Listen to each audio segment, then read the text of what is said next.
स्वागत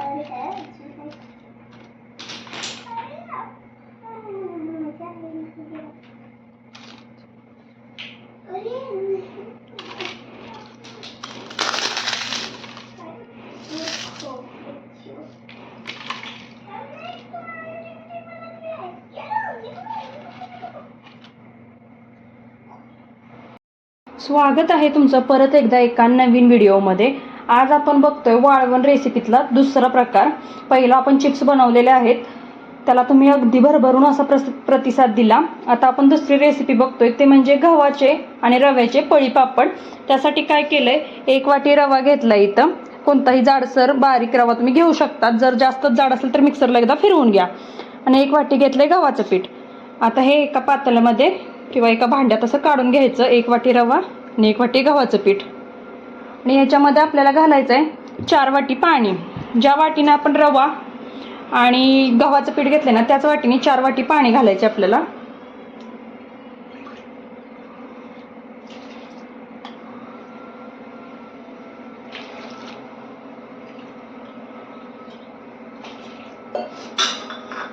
हे आता व्यवस्थित गाठी न होता मिक्स करून घ्यायचं।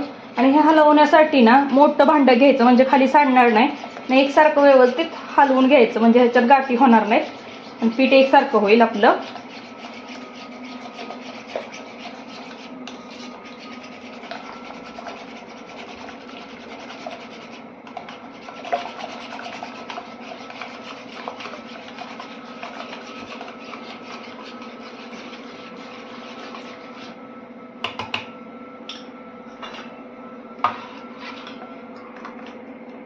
इथं आता आपल्या गाठी झाल्या नाहीत, अगदी व्यवस्थित पीठ असं भिजवून झालेलं। 4 वाटी पाणी घातलंय आपण।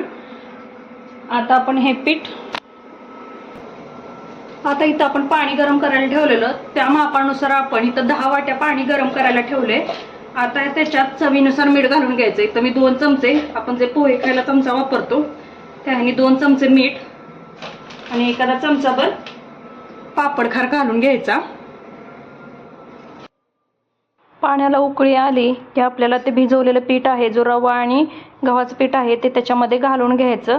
आणि घालताना व्यवस्थित घालायचं, जेणेकरून त्याच्यामध्ये त्याच्या गाठी होणार नाहीत। आणि घालून झाल्यानंतर ना एक 5 ते 10 मिनिटं आपल्याला तसंच सतत ढवळत राहायचं, जेणेकरून त्याच्या गाठी होणार नाहीत किंवा पीठ खाली लागणार नाही। अगदी पातेल्यातलं सगळं पीठ आपण घालून घेतलेलं आहे। आता व्यवस्थित एकदा दोनदा त्याला हलवून घ्यायचं, म्हणजे गाठी होत नाहीत। तुम्ही जर एकसारखं पीठ हलवलं ना तर अजिबात गाठी होणार नाहीत, नाहीतर मग गाठी होतात आणि परत गाठी फोडणं खूप कठीण जातं। त्याच्यामुळे कंटिन्यू असं ढवळत राहायचं।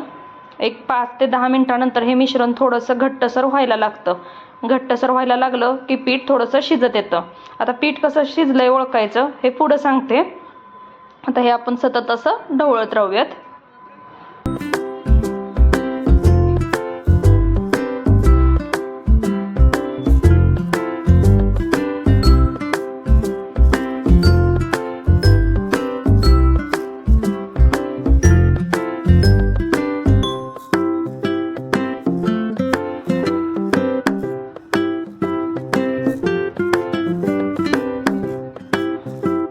सतत 10 मिनिटं ढवळत राहिल्यामुळे तुम्ही बघू शकता पिठाला थोडासा दाटसरपणा आलेला आहे।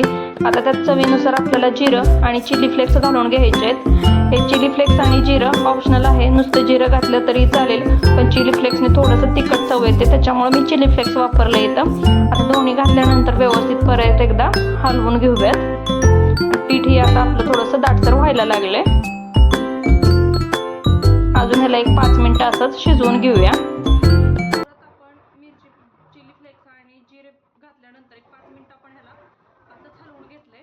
आता आपलं पीठ तयार झालंय। आता तयार झालंय कसं ओळखायचं, पळी अशी आता पीठ शिजलंय का नाही कसं ओळखायचं, जी पळीने आपण हलवतो ना त्याच्यावर अशी लाईन मारून घ्यायची। बघू शकता स्पष्ट अशी लाईन दिसते, म्हणजे आपलं पीठ परफेक्ट असं शिजलेलं आहे।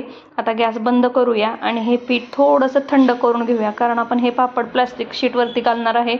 तर डायरेक्ट प्लास्टिक शीटवरती नको घालायला, म्हणून आपण थोडंसं हे पीठ थंड करून घेऊयात आणि एक 10 मिनिटानंतर आपण हे पापड घालून घेऊयात।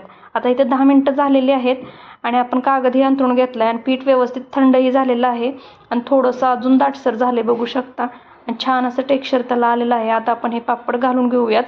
तुम्ही तुमच्या आवडीनुसार मोठे बारीक असे पापड घालू शकता। मी मीडियम साईजमध्ये पापड हे घालून घेणार आहे। व्हिडिओ दाखवल्याप्रमाणे पापड घालून घ्यायचे.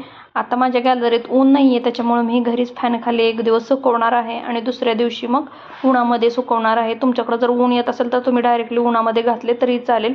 असे थोडेसे हलवून पसरवून घ्यायचे आणि जास्तही पातळ घालायचे नाहीत, नाहीतर काय होतं वाळल्यानंतर आपण ज्यावेळी तेलामध्ये तळतो त्यावेळी तो पापड करपू शकतो आणि वाळल्यानंतर अजून पातळ होतो. त्याच्यामुळे थोडेसे जाडसर घालायचे हे पापड.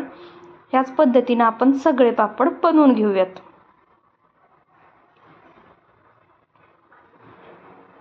तेवढ्या प्रमाणात माझे 65 पापड बनवून तयार झालेले आहेत. आता हे आपण 2 दिवस असेच सुकून घेणार आहे. आज मी घरात टाकले, उद्या टेरेसवरती किंवा गॅलरीत हे सुकून घ्यायचे. अगदी कडकडीत सुकून घ्यायचे म्हणजे वर्षभर व्यवस्थित टिकतात. घेणार आहोत.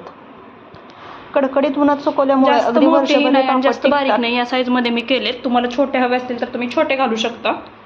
आता 2 दिवस इथं सुकवल्यानंतर असं पापड दिसतोय, बघू शकता. छान असे सुकलेले आहेत, अगदी कडकडीत उन्हात मी सुकवले आहेत. आता आपण ह्याला तळून घेऊयात. तेलात टाकताच अगदी दुप्पट असा हा पापड फुलतो आणि दाल, खिचडी, मसाले भात ह्याच्याबरोबर 1 नंबर हा पापड लागतो. एक वेळ नक्की बनवून बघा आणि अगदी मोजक्या साहित्यात बनतो, कमी वेळात बनतो, फारसं साहित्य लागत नाही.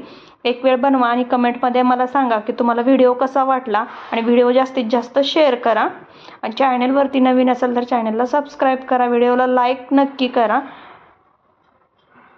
छान इथं आपले पापड बनवून तयार झालेले आहेत, बघू शकता. छान असे फुलत आहेत पापड. त्याच पद्धतीने आपण सगळे पापड तळून घेऊयात.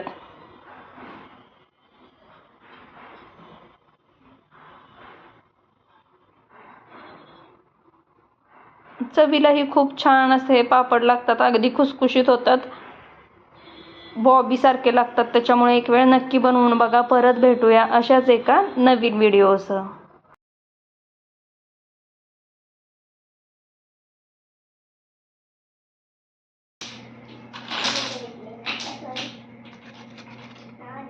What